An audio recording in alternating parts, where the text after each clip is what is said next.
Well, we have the top management of AkzoNobel joining in our studio. We have Oscar Wezenbeek, who is the Managing Director of the Decorative Paints for Southeast as well as South Asia, and Rajiv Rajgopal, the Managing Director of AkzoNobel India, joining in on the show.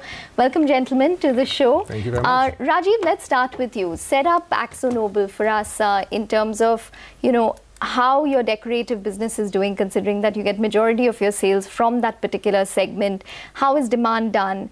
And if you could set up what exactly maybe Q4 demand trends have looked like and what you're probably perceiving going into next fiscal as well. Thank you. Thank you for having us over.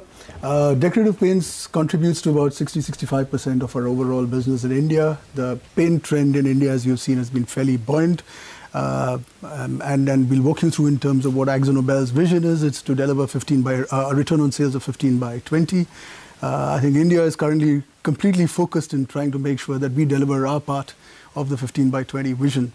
Our focus has been on the premium side of the paints portfolio, where we are a number 2 player, and you'd see a lot of innovation and renovation happening on the brand. Oscar, it's a global brand. It's a very well-known brand. It's a very old brand, right? So strong franchise in that sense. But if I look at numbers, and I'm talking about sales growth, say, for example, for the last 5 years, it's been around 5%.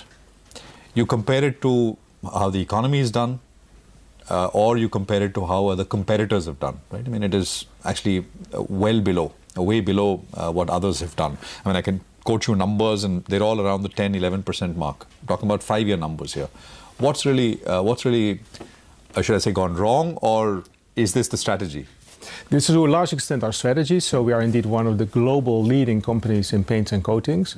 And we believe that we have to really play in the markets and the segments where we truly add value. So we don't want to grow for growth's sake. We definitely want to add value in those segments where we really make a difference. And being a global multinational company where we can add value is leveraging our color expertise. We're one of the leading global companies in the world, and bring that to the Indian market. And in premium segments, that's really where our strength lies. There we can add value. So that's a lot of where our focus sits. Now, obviously, we're never satisfied. We definitely want to see further growth, but it has to be profitable growth where we truly add value, not growth for growth's sake. No, but the numbers are just stark, right? 5% over the last 5 years, whereas, I mean, for example, Asian Paints has grown at 10%. Kansai Nerolac has grown at 11%. Berger Paints has grown at 10%, right? I mean, so almost half, sales growth has almost been half of what the competitors have grown at. So when you, what do you mean when you say we don't want growth just for growth's sake? I mean, growth would also help you achieve other things, right? I mean, it would be a desirable outcome to be 10% upwards. We have very ambitious plans for India, for sure, and that will be very much focused on the strong values that we bring to the market in terms of quality, in terms of innovation, in terms of ease of use and access to the market. So we clearly have very strong plans for the future, but it will be playing to our strength. It will be a very focused approach where we clearly target those segments where we truly add value. And that is not a kind of blind focus on our volume growth as such, but really on targeting those areas. And I'll give you an example. We're clearly the leading company globally in powder coatings, where we are globally twice as big as a second player. We see also double-digit growth in India. We opened a factory last year here in Thane with strong investments, a strong commitment we make to India. Those are targeted plays where we truly add value, and that will really create a win-win for all our stakeholders, including our shareholders, our customers, and all the stakeholders that we have in the company. So it's a targeted play that we do for India as well, and we do it across the world. Rajiv, I just want to come to the point that, the paint industry as a whole, industrial as well as decorative, is also very unorganized. You have a lot of other companies which will probably offer you lower prices, and that probably has changed post GST to a certain extent. So as of now, what is the kind of market share that you have in the decorative and industrial paint segment? And are you eating into the market share from unorganized players? What's the change that's taken place? Yeah, so at an aggregate level, we've got anywhere between 7 to 9% market share in some specific businesses, we've even got as high as 15%. Now, within categories, for example, in paints, in the premium end, as I said, we've got as high as 20% share. So it's a function of which category you operate in, which market you do. Post-GST, yes, there's been an acceleration of movement from the unorganized to the organized, and perhaps you'd start seeing acceleration to that. We believe that we want to deliver responsible growth, responsible, profitable growth in India. And by that, what we've done is also globally and in India, we've done a portfolio study, and we obviously are trying to look at in terms of maximizing our investments in the portfolios where AkzoNobel, technology, global leverage, and the India power of sales, marketing, and the supply chain. Do you believe that the business in India specifically, right, needs a reset? Well, Prashant, let me put it this way. You can look at margins as well. From FY17, margins have also fallen, right? I mean, they've been so two reasons for that. I mean, I think firstly, I would like to say I'm thankful that India is a very strong business for AkzoNobel. It's a very powerful play. I just completed my assignment in Middle East Africa, and I've sort of just been there meeting all the stakeholders, my customers, consumers, and the investors. Well, 2017 was a bit of an aberration. It's not just true for AkzoNobel. If you look at the industry, we've had a bit of a challenge on the the contribution margin because of the escalation of the raw materials. We believe that there is a pricing power and leverage that we can get. So we've started taking certain actions in the market where we can make sure that we are taking the appropriate actions to try and make sure we get investments on our brand back. So what are these kind of actions? I mean, do you have enough pricing power to probably hike prices in the Indian market? And when you're talking about raw material costs, I just want Oscar's thoughts in terms of titanium dioxide. Are you seeing maybe some amount of balancing or leveling from the kind of uprise that we've seen? First, Rajiv, if you could just share if you have pricing power in the market. Yes, we have in select parts of the portfolio. However, we need to make sure that we are not going ahead in terms of what we sort of get from consumers. We are making sure that we are putting adequate investments on the brand, making sure that our brand distribution and supply chain are all sort of making sure that we win with the customer and consumer.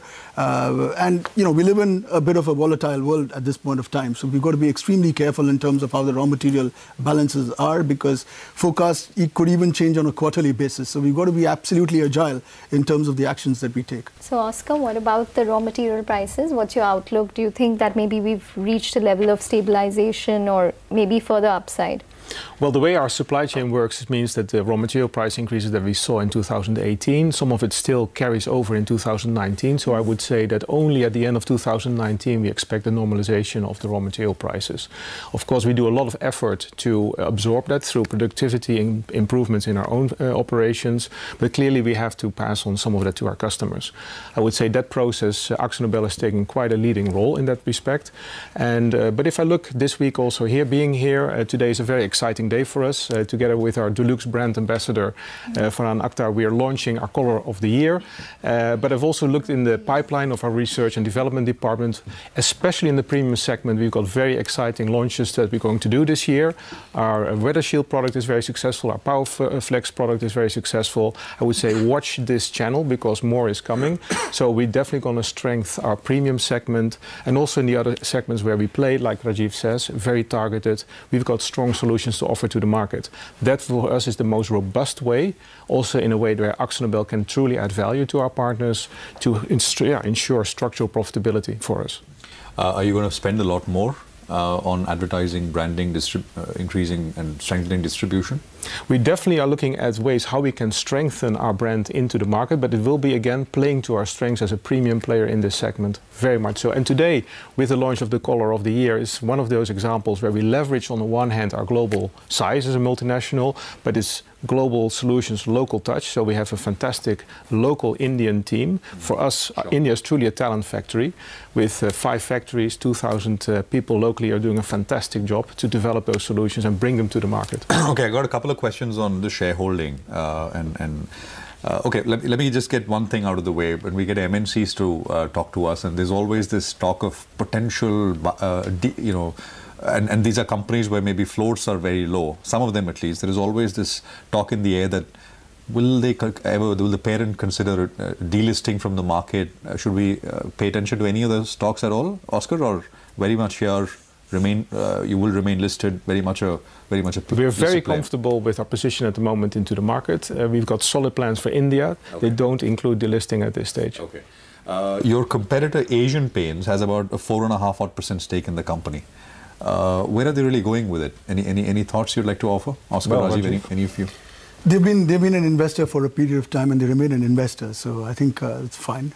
We don't have any issues. I think we are, that should even give you strength of the fact that if a competitor is invested in us, they seem to be having some belief that we are intrinsically a strong company. So I would take it as a positive encouragement, and I think we stay focused. I think we've got a clear task to do in India. AkzoNobel has got a very clear, ambitious plan of delivering 15 by 20 that our CEO, Thierry Van Lancker, has articulated.